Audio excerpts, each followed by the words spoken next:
Election ನಲ್ಲಿ ಸದ್ಯ ರಾಹುಲ್ ಗಾಂಧಿ ಅವರು ಕಂಪ್ಲೀಟ್ ಆಗಿ ಬ್ಯುಸಿ ಆಗಿದ್ದಾರೆ. ಎಲ್ಲರಿಗೂ ಗೊತ್ತಿರುವ ವಿಚಾರ. ನವೆಂಬರ್ 2ನೇ ವಾರದ ತನಕ ಕೂಡ ರಾಹುಲ್ ಗಾಂಧಿ ಅವರ ಟೈಮ್ ಸಿಗೋದು ಡೌಟ್. ರಾಹುಲ್ ಗಾಂಧಿ ಸಂದೇಶದ ಮೇಲೆ ನಿಂತಿದೆಯಂತೆ ಸಿದ್ದರಾಮಯ್ಯನವರ ಭವಿಷ್ಯ.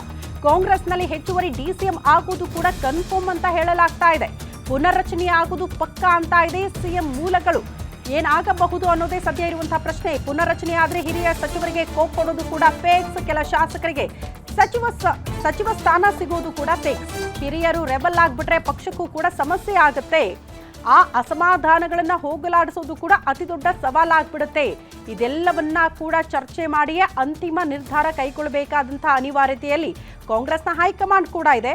ಸದ್ಯ ಸಿಎಂ ಸಿದ್ದರಾಮಯ್ಯನವರು ಕೂಡ ಹಾಗೆ ಇದ್ದಾರೆ ಅನ್ನೋದರ ಡೀಟೇಲ್ಸ್ ಸದ್ಯ ಸಿಗ್ತಾ ಇರೋದು.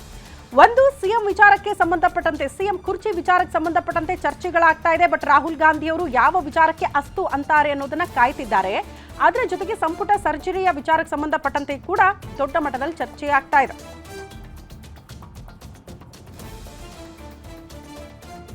ಈ ಬಗ್ಗೆ ಮತ್ತಷ್ಟು ಡೀಟೇಲ್ಸ್ ಅನ್ನ ಪಡ್ಕೊಳ್ಳೋಣ. ಸ್ಪೆಷಲ್ ಕರೆಸ್ಪಾಂಡೆಂಟ್ ಆದಂತಹ ವೀರೇಶ್ ದಾನಿ ನೇರ ಸಂಪರ್ಕದಲ್ಲಿ ಜಾಯಿನ್ ಆಗ್ತಿದ್ದಾರೆ ನ್ಯೂಸ್ ರೂಮ್ ಇಂದ. ವೀರೇಶ್, ಕಾಂಗ್ರೆಸ್ ಅಧಿಕಾರಕ್ಕೆ ಬಂದಾಗಿನಿಂದ ಇಲ್ಲಿ ತನಕ ಸಿಎಂ ಕುರ್ಚಿಯ ವಿಚಾರಕ್ಕೆ ಸಂಬಂಧಪಟ್ಟಂತೆ ಚರ್ಚೆಗಳಾಗ್ತಾನೆ ಇದೆ. ಇದಕ್ಕೆ ಬ್ರೇಕ್ ಹಾಕುವಂತಹ ಸಾಧ್ಯತೆಗಳು ತೀರಾ ಕಡಿಮೆ ಅನ್ನೋ ಮಟ್ಟಿಗೆ ಪರಿಸ್ಥಿತಿ ಬಂದು ನಿಂತಿದೆ. ನವೆಂಬರ್ನಲ್ಲಿ ಸಿಎಂ ಕುರ್ಚಿ ವಿಚಾರಕ್ಕೆ ಸಂಬಂಧಪಟ್ಟಂತೆ ಕ್ರಾಂತಿ ಆಗುತ್ತಾ ಅಥವಾ ಸಂಪುಟಕ್ಕೆ ಮಾತ್ರ ಆ ಕ್ರಾಂತಿ ಸೀಮಿತ ಆಗುತ್ತಾ ಅಂತ?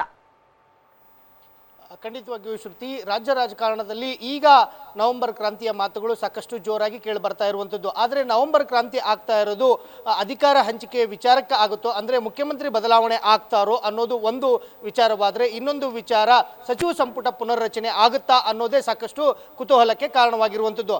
ಆ ಹಿನ್ನೆಲೆಯಲ್ಲೇ ಸಿಎಂ ಸಿದ್ದರಾಮಯ್ಯನವರು ಇದೇ ತಿಂಗಳು ಸೋಮವಾರ ಅಂದರೆ 13ನೇ ತಾರೀಕಿಗೆ ಎಲ್ಲ ಸಚಿವ ಸಂಪುಟದ ಸಹೋದ್ಯೋಗಿಗಳಿಗೆ ಡಿನ್ನರ್ ಕೂಟವನ್ನು ಸಹ ಆಯೋಜನೆ ಮಾಡಿದ್ದಾರೆ.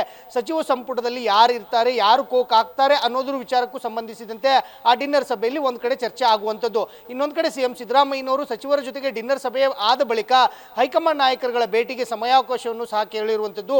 ಆದರೆ ರಾಹುಲ್ ಗಾಂಧಿ ಅವರು ಬಿಹಾರ ಚುನಾವಣೆಯಲ್ಲಿ ಸಾಕಷ್ಟು ಬಿಜಿ ಆಗಿರೋ ಹಿನ್ನೆಲೆಯಲ್ಲಿ ರಾಹುಲ್ ಗಾಂಧಿ ಅವರು ಸದ್ಯಕ್ಕೆ ಸಿಎಂ ಸಿದ್ದರಾಮಯ್ಯನವರಿಗೆ ಟೈಮನ್ನು ಕೊಡೋದು ಬಹುತೇಕವಾಗಿ ಡೌಟ್ ಅಂತ ಹೇಳ್ಬೋದು. ಆ ಹಿನ್ನೆಲೆಯಲ್ಲೇ ಸಿಎಂ ಸಿದ್ದರಾಮಯ್ಯನವರು ದೆಹಲಿಯಲ್ಲಿರ್ತಕ್ಕಂಥ AICC ಮಟ್ಟದ ನಾಯಕರುಗಳು, ಅಂದರೆ ವಿಶೇಷವಾಗಿ KC ವೇಣುಗೋಪಾಲ್ ಆಗಿರ್ಬೋದು, ಸುರ್ಜೇವಾಲಾ ಆಗಿರ್ಬೋದು ಮತ್ತು ರಾಜ್ಯದವರೇ ಆಗಿರ್ತಕ್ಕಂಥ AICC ಅಧ್ಯಕ್ಷ ಮಲ್ಲಿಕಾರ್ಜುನ್ ಖರ್ಗೆ ಅವರನ್ನ ಭೇಟಿಯಾಗಿ ಸಚಿವ ಸಂಪುಟ ಪುನರ್ರಚನೆ ವಿಚಾರಕ್ಕೆ ಕುರಿತಂತೆ ಮತ್ತು ಅಧಿಕಾರ ಹಂಚಿಕೆ ವಿಚಾರಕ್ಕೆ ಕುರಿತಂತೆಯೂ ಸಹ ಚರ್ಚೆ ಮಾಡುವಂಥ ಸಾಧ್ಯತೆಗಳು ಒಂದು ಕಡೆ ದಟ್ಟವಾಗಿರುವಂಥದ್ದು.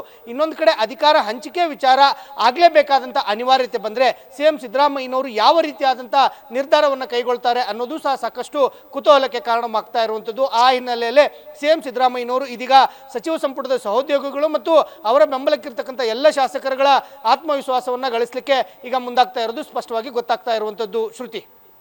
ಓಕೆ ವೀರೇಶ್, ಧನ್ಯವಾದಗಳು ತಮ್ಮೆಲ್ಲ ಮಾಹಿತಿಗೆ. ಕಾದ್ ನೋಡಬೇಕು ಕಾಂಗ್ರೆಸ್ನ ಹೈಕಮಾಂಡ್ ಯಾವ ನಿರ್ಧಾರಕ್ಕೆ ಬಂದಿದೆ, ನವೆಂಬರ್ನಲ್ಲಿ ಯಾವ ಮಟ್ಟಿಗೆ ಕ್ರಾಂತಿ ಆಗಬಹುದು ಅನ್ನೋದು ಸದ್ಯಕ್ಕಿರುವಂತಹ ಕುತೂಹಲ.